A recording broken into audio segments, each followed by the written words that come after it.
Hey, would you like to get better at mixing your own music? Well, here's a simple concept that you guys can use to approach your mixing, and hopefully it'll improve upon the process. Hi, this is Joshua Sohn from Composing Secrets, and today I wanted to talk about an approach of how a conductor would think when they would listen to your mix. Hopefully, you've had some experience in the past playing in an orchestra, maybe at the school level or community level or even professional level. I've had the pleasure of conducting some of my own orchestras as a band director and orchestra teacher, and it's always been something that I've naturally used or approached in my own mixing. So I wanted to give you some pointers or some aspects that I feel share the same rules from conducting to the mixing stage. So here are 5 aspects that you can think about and hopefully will help in your next mix. Number 1, balance and focus. Conductors will often stop the orchestra during a rehearsal and then make some pointers or suggestions.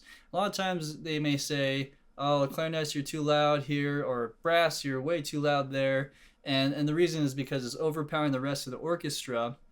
And sometimes you want to have the strings stand out or the woodwind stand out a little more.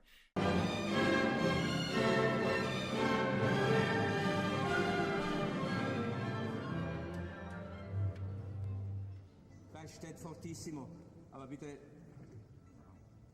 Black Blazer nur vorne diese Stelle.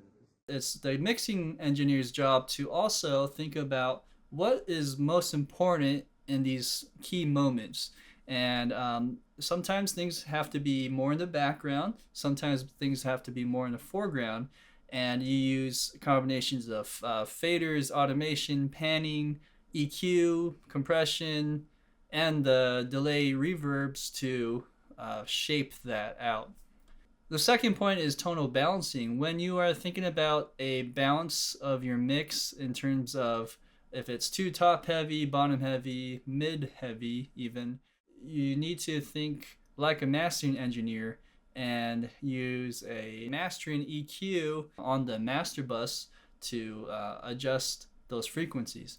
Or maybe at other times you just need to prune down some of the instruments or bring up certain instruments in the lows and highs to adjust accordingly. Conductors will also prune down their orchestras from time to time, and they may actually have 2 trumpet players play a part rather than 3 or 4 if they think it's too loud. So as a mixing engineer, you may do the same, and that way it just sounds balanced at that moment of the music. Number 3, the feel and timing. The conductor will want the feel and timing to jive together, whether it's in the percussion or whether it's melodies and counter melodies that are interweaving with each other.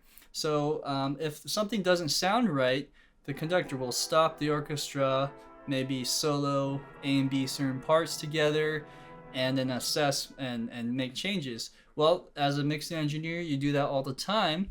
And so think how you would audition or isolate certain tracks so that you can figure out what the problem is. And if it's the timing or if it's maybe the articulation of the note, whether it's too heavy or long, and if you just need to shorten the note by using an envelope shaper or manually time stretching, things like that will definitely help the feel.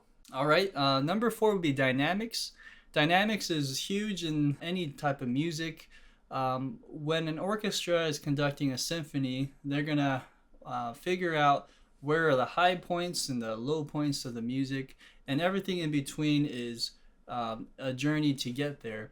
And so when we are doing our own mixes, we always have to know for sure where you want your dynamics to go, if it's going to be growing and growing, or if it's going to be steady all the way through.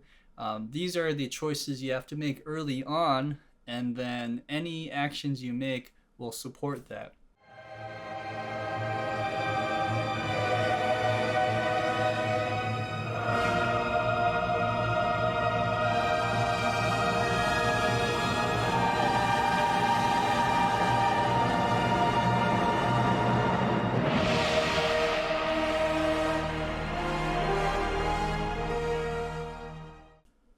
Last is tuning. This is something that we don't do as much, and we should, but conductors have probably the best ears anywhere, and they can hear bad tuning from a mile away. Once they fix the tuning, everything just sounds a lot more together and in harmony. A little flat, come up to the pitch.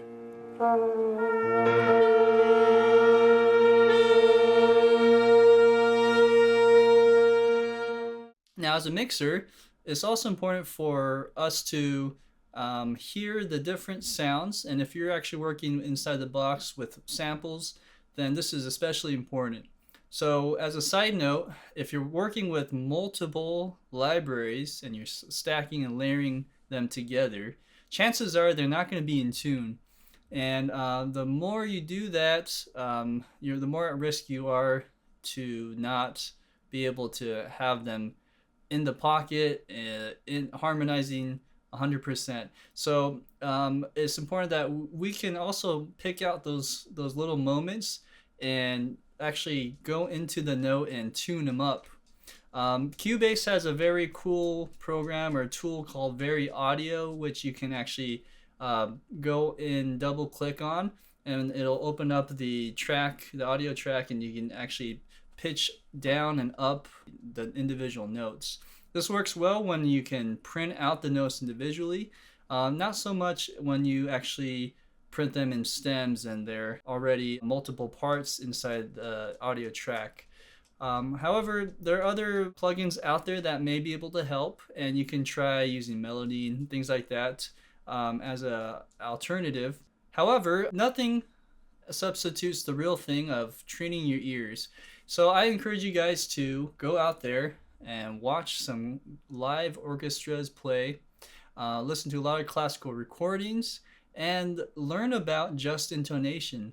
Most of the sample libraries that are out there are tuned to equal temperament, and it's important that we can figure out what makes a good major chord in tune and what makes a good minor chord in tune, and just intonation would be the answer to that.